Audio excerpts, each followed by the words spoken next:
In this video, we're going to be going through some of the best strategies that you can apply to your own personal finances in order to save money, but beyond the obvious stuff. So don't worry, you can keep your morning coffee, you can keep your Netflix, and these are the ones that I've adopted in my own life. One of the reasons why is a few years ago I bought a flat in London, ambitions for a grand designs type renovation, but it ended up being a kitchen nightmare. This meant that I was really in debt and so had to live a frugal lifestyle in order to shift that credit card debt. But even though I paid the debt off years ago, some of the habits have ultimately stuck with me since. I'm a former investment analyst and I'm taking the lessons I learned investing other people's money and applying them to my own personal finances. The first thing is record your expenses. For me, this is the first step, and I sort of feel like a dog doing algebra when I try and understand why people don't do this, but the first thing you need to be doing is a financial audit. So get your statements, get your credit card statements, get your bank statements for at least the last 3 months, maybe the last 6 months, and start categorising your expenses. Housing, groceries, petrol, travel, commuting costs, all that sort of thing. One thing we should get out of the way pretty early on is that you can leave the microscope at the lab. This is not like a deep dive into every single transaction. You just need to have a rough idea of where it is you're spending your money, what are the big ticket items, and ultimately, if needed, what are the things you can cut back on. And this should start to build you a reasonably detailed but comprehensive picture about where it is you're spending your money. And there are all sorts of ways you can categorise your expenses, but for now, aside from those, categorise everything as being a need, a want, or for saving and investing, and you'll see why later, including saving in your budget. So now you've done your budget, you've got a better idea about what money's coming in, what money's going out, what your big expense items are. I've long said on this channel that having a budget is one of the really fundamental things that you need to be doing in order to secure your financial freedom. And this idea of including saving in your budget is really something that you get from Mehmet Satay's book, I Will Teach You to Be Rich. And in the book he talks about how most people will get their money, they'll spend, and then they'll save what's left. And the idea is to basically completely reverse that. You get paid, you take care of your core bills, roof over your head, food, all that sort of thing, and then you save, and then you spend what's left.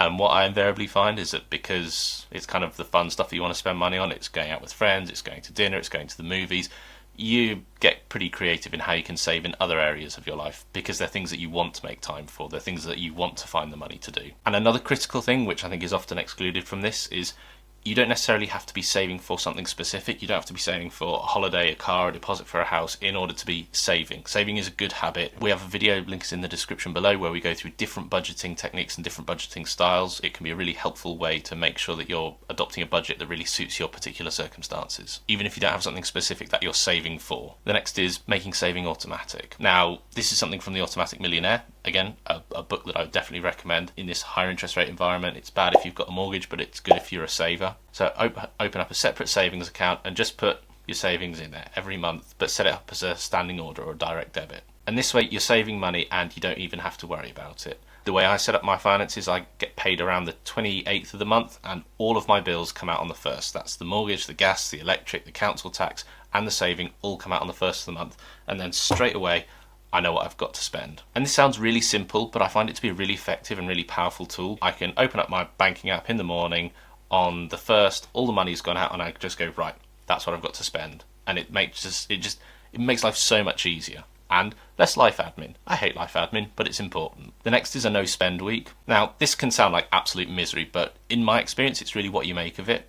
When my wife and I lived in London and we were trying to pay down this debt, we would set aside no spend weekends. The key thing is to use it to your advantage. If you've got loads of DIY jobs that you're doing around the house, just do them all that weekend so that when you're having a spending weekend, you don't have to split your time between doing boring jobs, doing DIY, and the things that you want to do. Now, granted, when we lived in London, it was much easier. There were loads of free museums we could go to, and there was plenty to see and do without having to spend a bean. But the flip side to that is living in London, we were surrounded by temptations to go out, to get takeaway, to get Deliveroo, to get Uber Eats, and so it's a door that swings both ways. The key thing about a no spend weekend is don't view it as something that's restricting you, view it as something that's helping you towards a goal. And really it's about what you fill that weekend with. Overpaying on your mortgage. Now, admittedly this applies to mortgage holders rather than renters, but one of the things you will invariably find is that, especially with interest rates being much higher than they have been for the last 15 years or so, overpaying on your mortgage can be a really sound way of getting a guaranteed saving. We talk a lot about investing on this channel,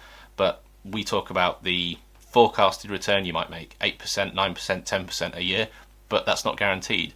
But if you've got 5% on your mortgage, that is a guaranteed return. There are loads of mortgage overpayment calculators, just put your details in and you'll be amazed that 50, £100 a month extra on your mortgage can slash years off your mortgage and save you potentially tens of thousands in interest. So it's definitely something worth looking into. Pick the right tools. This one is maybe kind of slightly lower on the priority, but I think it's one thing that lots of people often overlook. I speak to people who have maybe a short-term savings account which acts as their emergency fund, which is the key thing there is accessibility, making sure they can get to the money easily and quickly. But then I also have friends who will have a longer-term savings account where they maybe have to lock their money in for 30 days, 6 months, and then they basically get a better interest rate in exchange for not having that money being as accessible. So just make sure you're using an account which is appropriate for you. Another thing to look out for when it comes to savings accounts is a lot of them have quite low monthly contribution rate. Bank might offer you a fantastic interest rate, but you can only put 50 quid a month in. Like it's not super helpful. Create a 50-30-20 budget. Now remember early on in the video where we went through the financial audit and we categorized all your expenses?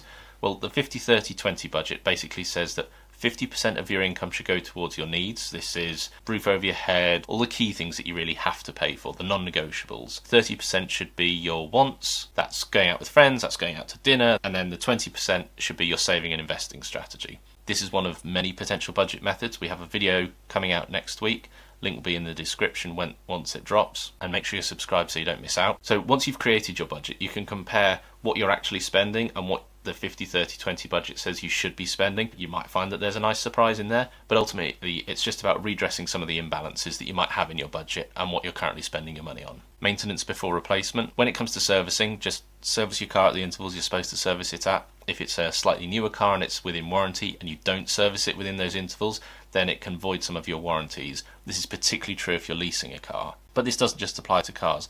This can be to your home as well. You don't want that dripping tap to turn into a flood. So taking care of things little and often can ultimately save you from big bills and having to dip into that emergency fund in order to sort out some major problem. Just whilst we're on this topic, me personally, I never touch gas, electric or water. Just get a professional in. They can lead to disastrous consequences if you get it wrong. Making sure you're taking advantage of your employer matching. And pensions aren't just for old people. You know, we'll all be old one day and we'll come to retire. So if you can afford it, really make sure that you're maximising your pension contributions up to the value that your employer will match. This is free money and it's basically a double win. You don't pay tax on pension contributions, winning, and also your company will match those contributions, which also don't attract any taxes, so double winning. And really, one of the things we talk about a lot on this channel is the earlier you start saving for things like your retirement, the much easier it'll be. So in this video, we've covered some important saving strategies and how you can be applying them to your own life. But if you really want to take your money saving skills to the next level, make sure you watch this video below. It's all about 25 frugal steps that you can adopt in your own life. And make sure you subscribe for the next in the series. We also have this video here, 18 things that you're probably wasting your money on. So whilst we're talking about saving money,